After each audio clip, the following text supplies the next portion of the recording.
Yes, guys, we did it. We finally got there. We went the scenic route. We did make it very difficult for ourselves. But the season has ended and we're where everybody said we wouldn't be, which is top four. We were talking about top five. Maresca and Chelsea said, nah, bun that. We're going to go for top four instead. We're going to go right for what the original target was. Top four and the trophy. And we've completed that. Now, before I start, people are going to come in and say, oh, look how the mighty have fallen. Look how you're celebrating just being in the Champions League. I'm not celebrating just being in the Champions League. What I'm celebrating is the fact that all of these players now have a pay rise. What I'm celebrating is now there is zero excuse for us to not go out in the summer window and to strengthen the team, because we now have the UCL money. We're getting the Club World Cup money. We can now attract the best available sponsorship deals out there because we are in the Champions League. Also, we are here. And that's a step up on the right ladder. That's the step that I want to see Chelsea making. This is us progressing. I've always said I don't trust the process, I trust in progress. And I knew from this season that we were going to get top four solely because we did not have that Satanist in charge, Maurizio Pochettino. We don't have him at the club anymore, injuring this squad and leaving our players rotting out to dry in horrible structures.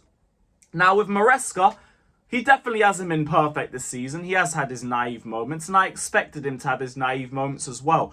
But I knew we were still capable of getting the target of top five, and we even decided we were just going to go and get top four in the last day anyway. And Maresca has to be given credit for this run-in, where everybody was shook of this run-in from the start of the season, let alone in April with some of the poor fixtures and poor showings that we had shown in 2025. Everybody looked at this run-in and they said Chelsea was screwed. We had the Premier League champions Liverpool. We had to go away to Forest. We had to go away to Newcastle. We had the bogey team of Manchester United to deal with as well. Even then, we still made that game difficult. Fulham away, which wouldn't have been a problem if they hadn't have beaten us at the Bridge. Everyone looked at that run and said, we were done, we were finished. And these players persevered. These players showed mentality, they showed grit, they showed determination, they showed willpower. And I love that for them. I love that for them, because these are the sort of experiences that are going to grow and it's going to mature them on the pitch. When we get to the mid-20s, the mentality that we could be looking at with these players could be a level above what we have seen so far. Because everybody doubted them. From the start of the season to around February, March onwards till the end of the campaign, all these players have dealt with is doubt and criticism, deserved criticism, don't get it twisted. A lot of these players haven't been sensational, bar like 3 or 4 names. But they've taken all of the criticism, they've taken all of the doubt, they've taken all of the lack of belief, and they've gone and persevered and they've got the target regardless.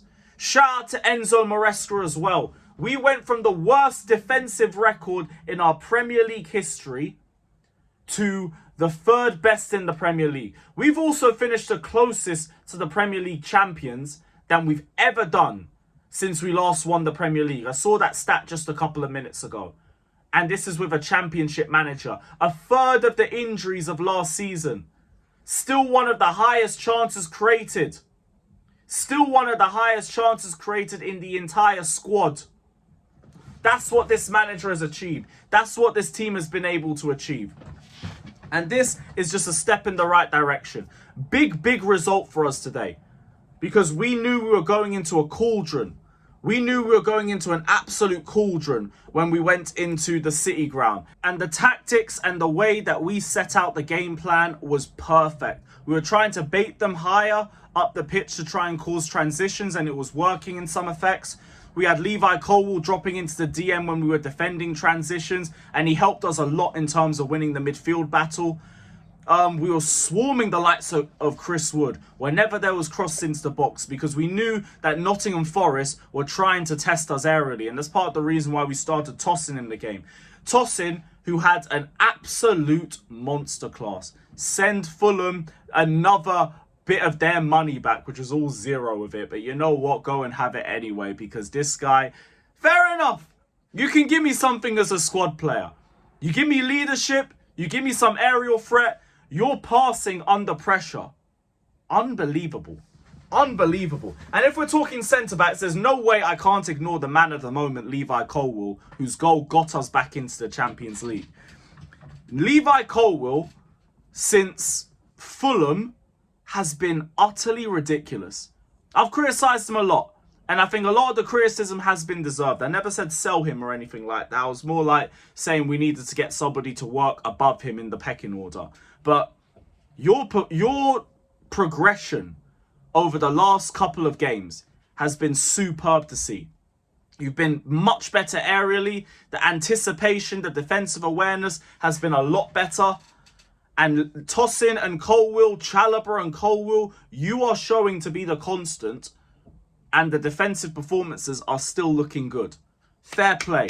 Fair play to Levi Colwill because the step up I've seen from him has been massive and it's come at the right time. Reece James locked up the entire right-hand side. Saved us early when Morgan Gibbs-White was going through on goal. Brilliant defending. Locked up the entire right-hand side. Cucurella did well on the left-hand side too.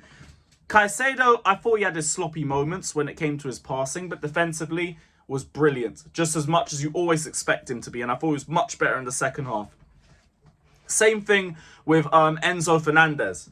In terms of the forward line, like Sancho and Noni really didn't impress me in that first half. Noni, you could arguably say was better, but I still didn't think it was a good performance from him. I didn't think it was great at all. Who else? Sancho? Oh, brother. I'm starting to get to a point where if they want to send them back, I kind of get it. Because, like, I just haven't seen enough, really, towards the end. I haven't seen enough. Like, I know he's good with his ball retention. I know he's good in terms of keeping things ticking. And, like, you get players around him running. You can get the best out of him. But it seems like I'm just asking for too much variables when it comes to him and getting the best out of him in this sort of system. And if we can find an upgrade over Sancho, I'd be fine with sending him back. I don't mind keeping him, but like right now I only really see him as a squad player in all honesty. I don't really see him as like a standout performer as of what I've seen this year. Neto in the middle, I thought was just getting bullied. He had a very good chance in the first half, but like I felt like they were dealing with him very well in the middle in terms of like anticipating his runs and when to step out and when to nick the ball off him. And they were playing a physical game with him and it worked. It worked for large parts. But we got the first goal and then we dropped back and we forced Nottingham Forest to try and do something with the ball. We decided to be the more pragmatic side. They took off a midfielder. They brought on Hudson-Odoi. We took off a winger in Sancho. We brought on a midfielder in Lavia. We decided to do Forest the way Forest have been doing everybody else this season. And to Nottingham Forest, no hard feelings. I ain't going to mock you. I ain't going to take the mick. Enjoy the Conference League. I love it. It's a great league. It's fun.